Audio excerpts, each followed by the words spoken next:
All time শুধু complain একটাই যে রাস্তায় চলাচল করা যাচ্ছে না। তার একটাই কারণ, যে সমস্ত নিজস্ব দোকান আছে, দোকান ছাড়িয়ে 6 ফুট রাস্তা একর করে ওরা ব্যবসা করছে, যেগুলোকে আজকে কর্ডন করে আসলাম, বলে আসলাম যেন ফার্দার ওরা রাস্তায় না আসে, সাধারণ মানুষ যাতে ঠিকঠাকভাবে চলাচল করতে পারে এবং বাজারটাও যেন প্রয়োজনীয়ভাবে নিতে পারে এবং সুস্থভাবে বাড়ি ফিরতে পারে। রানীগঞ্জ শহরের রাস্তাগুলো এখন যেন ব্যবসায়ীদের দখলে। শহরের বিভিন্ন জায়গায় ফুটপাত ও রাস্তায় দোকান বসিয়ে ব্যবসা করছেন অনেকে। এতে পথচারীদের জন্য হাঁটা চলা করা এক বিরাট চ্যালেঞ্জ হয়ে দাঁড়িয়েছে। সাধারণ মানুষকে প্রায়শই রাস্তার ওপর হাঁটতে বাধ্য করা হচ্ছে, যেখানে সড়ক ও ফুটপাতের জন্য বরাদ্দ জায়গা থাকলেও তা কার্যত দখল হয়ে গেছে। পরিস্থিতি এতটাই খারাপ যে রাস্তা চলাচল করা সাধারণ মানুষের জন্য বেশ কষ্টকর। এই মুহূর্তে দাঁড়িয়ে আছি আমি রানীগঞ্জের এতোয়ারি মোড়ে, আর যেখানে দেখা যাচ্ছে প্রতিনিয়তই রাস্তার পাশে দুই পাশে ব্যবসায়ীদের যে ফুটপাত দখল করে যে ব্যবসা চালাচ্ছেন, সেই অভিযান চালানো হলো রানীগঞ্জ পুলিশের পক্ষ থেকে। এবং তারই পাশাপাশি দেখা যাচ্ছে যে বহুদিন ধরে যে ব্যবসায়ীরা যে রাস্তার দুপাশে এসে তারা রাস্তা দখল করে ব্যবসা চালাচ্ছে, এই বিষয়ে কেন্দ্র করে চরম বিপাকে পড়তে হয়েছে সাধারণ মানুষ ও পথ চলতি মানুষদের।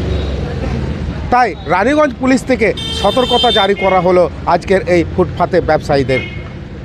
এমনটাই দৃশ্য দেখা যাচ্ছে রানীগঞ্জের এতোয়ারি মোড়, শিব মন্দির রোড, সিআর রোড, হাটিয়া, পুরানো হাটিয়া যে বলে জায়গা আছে সেখানেও এমনই দৃশ্য। কিন্তু তার মধ্যে আরও কিছু সতর্কতা জারি করা হয়, যদি তাদেরকে আবারও যদি এখানে দেখতে পাওয়া যায় তাহলে আইনত ব্যবস্থা নেওয়া হবে বলে জানান ট্রাফিক ওসি।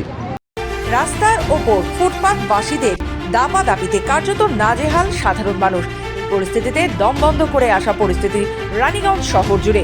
এই অবস্থায় রাস্তা দখল করে বসা দুই পাশারি ব্যবসায়ীদের সতর্ক করলো রানীগঞ্জ পুলিশ।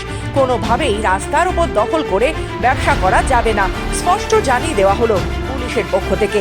মানুষের চলাচলের রাস্তা যাতে কোনোভাবেই বাধাপ্রাপ্ত না হয় সে ব্যাপারে সতর্ক করা হলো ফুটপাত দখল করা ব্যবসায়ীদের।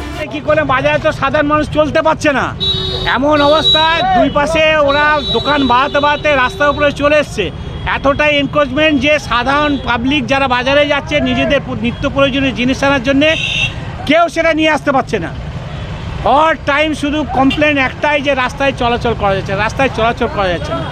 তার একটাই কারণ, যে সমস্ত নিজস্ব দোকান আছে, দোকান ছাড়িয়ে 6 ফুট রাস্তা একর করে ওরা ব্যবসা করছে, যেগুলোকে আজকে কর্ডন করে আসলাম, বলে আসলাম যেন ফার্দার ওরা রাস্তায় না আসে, সাধারণ মানুষ যাতে ঠিকঠাকভাবে চলাচল করতে পারে এবং বাজারটাও যেন প্রয়োজনীয়ভাবে নিতে পারে এবং সুস্থভাবে বাড়ি ফিরতে পারে।